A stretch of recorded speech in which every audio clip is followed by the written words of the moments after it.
ఉమ్మడి కర్నూలు జిల్లా రజక సేవా సంఘాల ఆధ్వర్యంలో రజక ఆకాంక్ష సభ 5 ఘనంగా జరిగింది. స్థానిక పట్టణంలోని సంజీవ్ నగర్ నుంచి ఆర్కే ఫంక్షన్ హాల్ వరకు ర్యాలీ కొనసాగింది. ఉమ్మడి జిల్లాల నుంచి వివిధ రజక సంఘాల ప్రతినిధులు, రజకులు వేల సంఖ్యలో పాల్గొన్నారు. రాష్ట్ర రజక కార్పొరేషన్ చైర్మన్ సావిత్రి అధ్యక్షతన ఈ కార్యక్రమం జరిగింది. నంద్యాల ఎంపీ డాక్టర్ బైరెడ్డి శబరి, కర్నూలు జిల్లా తెలుగుదేశం పార్టీ అధ్యక్షురాలు గుడిసె కృష్ణమ్మ ముఖ్య అతిథులుగా హాజరయ్యారు. ఎంపీ బైరెడ్డి శబరితో పాటుగా రాష్ట్రంలోని రజక సంఘాలు, రాష్ట్ర ప్రతినిధులు హాజరయ్యారు. ఈ సందర్భంగా ఎంపీ శబరి రజకుల సంక్షేమానికి కూటమి ప్రభుత్వం కట్టుబడి ఉందన్నారు. ఉమ్మడి ఆంధ్రప్రదేశ్లో రజకులకు మొట్టమొదటిసారిగా హైదరాబాద్లో ధోబీ ఘాట్లు నిర్మించిన ఘనత దివంగత తెలుగుదేశం పార్టీ వ్యవస్థాపకులు మాజీ ముఖ్యమంత్రి నందమూరి తారక రామారావుకి దక్కుతుందని ఆమె గుర్తు చేశారు. రజకులను ఎస్సీ జాబితాలో చేర్చేటువంటి అంశంపైన కేంద్ర రాష్ట్ర ప్రభుత్వాల దృష్టికి తీసుకువెళ్తానని హామీ ఇచ్చారు.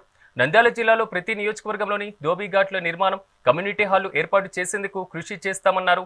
రాష్ట్ర రజక కార్పొరేషన్ చైర్మన్ సావిత్రి మాట్లాడుతూ రాష్ట్ర వ్యాప్తంగా రజకులు అన్ని రంగాల్లో రాణించే విధంగా వారిని చైతన్యపరుస్తామని, కూటమి ప్రభుత్వం కార్పొరేషన్ నిధుల ద్వారా రజకుల అభ్యున్నతికి పాటుపడుతుందన్నారు.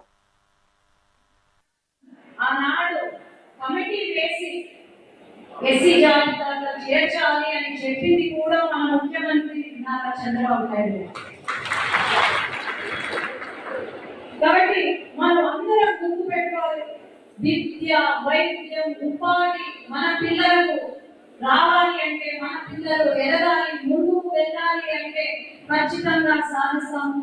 మేము మీ వెంట ఉండి సాధిస్తాం. ఈసారి నేను అదే చెప్తాను, అమ్మ చెప్పారు, ఇప్పుడు ధోబీ ఘాట్లు ఆనాడు నీళ్ళు కూడా లేవు వైసీపీ ప్రభుత్వంలో మన రజకులకు సాకలి వారికి. కానీ ఈరోజు ఖచ్చితంగా నంద్యాలలో ప్రతి అసెంబ్లీలో ధోబీ ఘాట్ పెట్టే ప్రయత్నం ఖచ్చితంగా చేస్తాం. ముఖ్యమంత్రి గారి దృష్టికి తీసుకెళ్తాము. అట్లాగే ఇంకా కమ్యూనిటీ హాల్స్ అడిగారు. మొట్టమొదటి మా అన్నితోటూరును మొదలు పెడతాను. ఆ తర్వాత 40 ఏళ్ళు తిరిగే లోపల 70 ఏళ్ళు వయసున్న సోదరులాగా కనిపిస్తున్నాడు.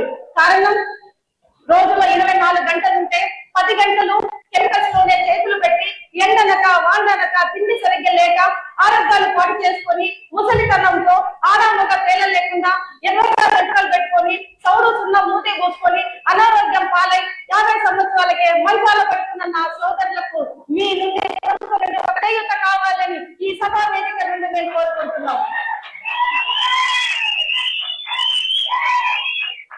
పని చేసే తత్వం మనకుంది. రజకులు నిజాయితీకి ఎంత మారు పేరు. పని చేస్తేనే, ఒక జత పని చేస్తే, ఒక జత బట్టలు ఇస్త్రీ చేస్తే 20 రూపాయలు లేదా 30 రూపాయలు తీసుకొని నా దగ్గర నుండి 100 రూపాయలు తీసుకున్నట్టే తీసుకొని వాళ్ళు ఎవరైందంటే నా రజక జాతి. నేను ఎంత చేసే పని అంతే ఇవ్వండి అని అడుగుతాను నిజాయితీ. అందుకని ఒకప్పుడు రజకుల వాహనాలైన గాడిదలు ఈరోజు కన్వర్ట్ అయ్యాయి. కానీ ఆ గాడిద